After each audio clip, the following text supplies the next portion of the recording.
자, 여러분 안녕하십니까. 오늘도 인사를 전해드리고 있는 크립토 토마토입니다. 오늘도 이런저런 짧은 소식들을 한데 모아봤는데요. 자, 첫 번째로는 이 차트 분석이라고까지는 못하겠지만은 이 차트를 올리면서 몇몇 사람들이 분석들을 한데 올린 것을 잠깐 보도록 하겠습니다. 자, 첫 번째 분석가 루키 XBT라는 사람이 XRP의 차트를 올리면서 이렇게 이야기를 하고 있습니다. 그냥 XRP는 존재감이 사라지고 있다. 자, 지금 차트를 딱 보시면은 말 그대로 그냥 사라지고 있죠. 움직임이 생동감이 전혀 느껴지지 않는 그런 차트라고 볼 수가 있겠는데요. 사람들이 흔히 이야기하는 좀비 같다라는 표현을 쓰곤 하는데, 자, 이렇게 차트를 올리고 나니까 많은 사람들이 불만을 표시해가지고 이 차트를 올린 사람이 머리가 아파가지고 알림을 차단할 정도까지 됐다라고 하는데요. 그런 의견들을 보면은 이렇게 이야기를 하는 사람들이 있습니다. 소위 사람들이 말하는 개미들이 많이 타서 안 올라간다, 너무 무겁다, 혹은 이 저번 상승을 봐라, 이러다가 XRP는 올라간다라고 이야기를 하기도 하는데요. 자, 이 분석가들마다 각자의 의견을 가지고 있죠. 그래서 이 분석가는 이렇게 이야기를 했는데, 다른 분석가, 특히 XRP를 따로 그렇게 좋아하지 않는 분석가들 중에는 이렇게 의견을 제시하는 사람도 있습니다. 아직 끝나지 않았다 이거죠. 제대로 된 호재 하나만 터져주면은 과거 이런 식으로 한번 크게 올라갈 수 있는 가능성이 있다. 이 정도까지는 오버인지는 모르겠습니다만은, 여기 있는 파토라는 분석가 같은 경우는 그 전부터 이제 알트코인 시즌이 오게 될 것이다 라고 외치고 있었던 사람인데, 그가 봤을 때는 충분히 이런 식으로 변동이 오게 될 가능성이 있다라고 합니다. 자, 그 다음에 여기 있는 이 분석가도 마찬가지고 비슷한 의견을 보여주고 있죠. 지긋지긋하지만은 프랙탈을 공유를 하면서 조만간은 크게 한번 위로 쏠 수 있겠다라는 기대감을 보여주고 있습니다. 자, 물론 이런 식으로 차트를 공유할 때마다 차트는 별 의미가 없지 않느냐라고 말씀하시는 분들도 계시는데요.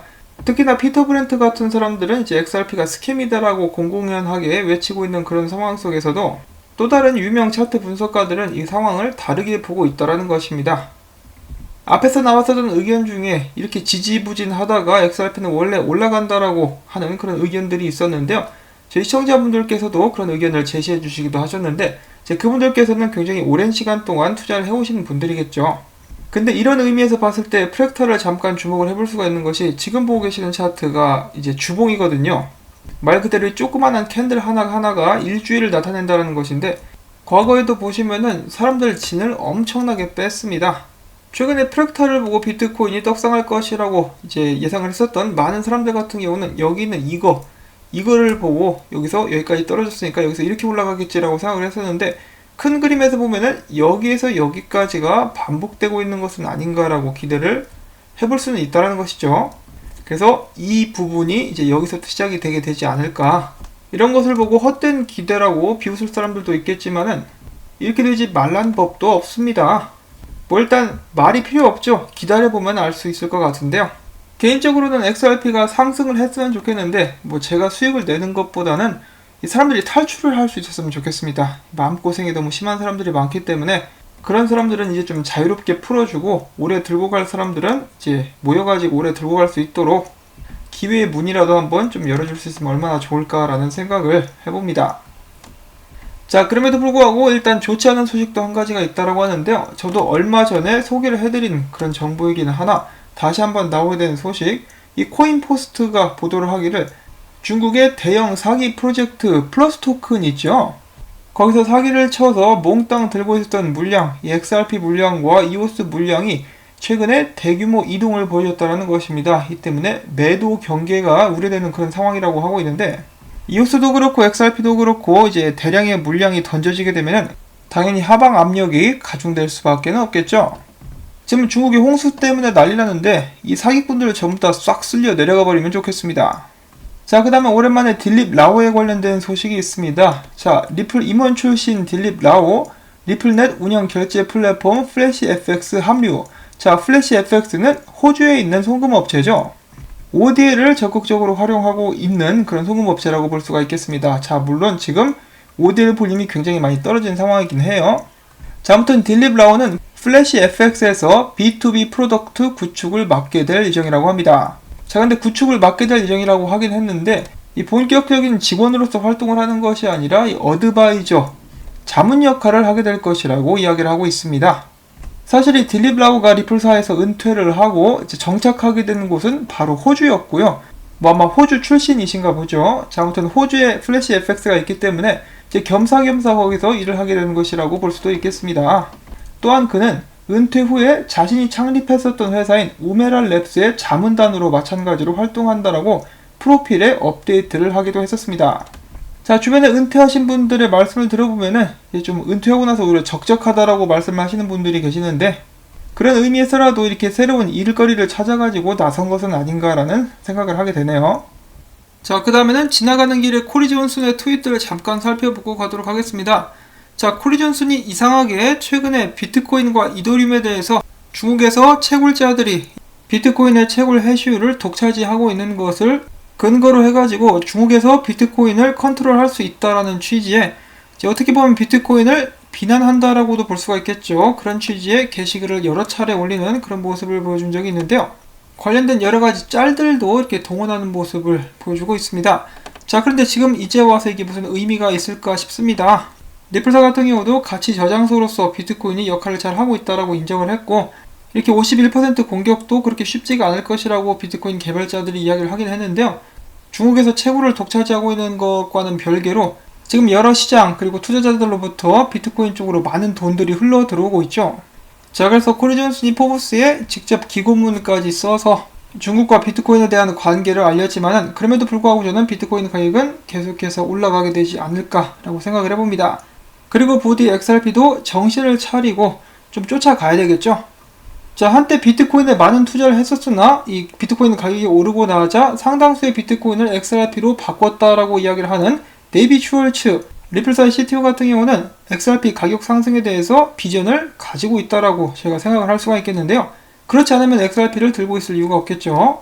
자, 또 지나가는 길에 어떤 분이 이런 자료를 공유를 해줬는데, 바로 1988년에 데이비 슈월츠가 낸 특허에 관한 것입니다. 분산원장 기술에 관한 것으로 알려져 있죠. 자, 일반 컴퓨터가 상용화되기 전부터 이런 개념에 대해서 아이디어를 가지고 있었던 데이비 슈월츠. 자, 그는 XRP 가격이 미래엔 오를 것이다 라고 내다보고 있습니다. 반드시 그렇게 된다라는 보장은 없지만은 몇몇 이렇게 비난하는 사람들이 이야기를 하는, XRP에 투자를 하는 것은 그 사람들이 멍청해서 투자를 하는 것이다 라고 하는 것을 정면으로 반박해 줄 수가 있는 그런 부분이라고 볼 수가 있겠죠. 자, 부디 데이비 슈월츠의 결정과 판단이 맞기를 바라봅니다. 자, 그 다음에는 세계적으로 계속해서 승승장구해 나가고 있는 머니그램에 관련된 소식이 나왔습니다.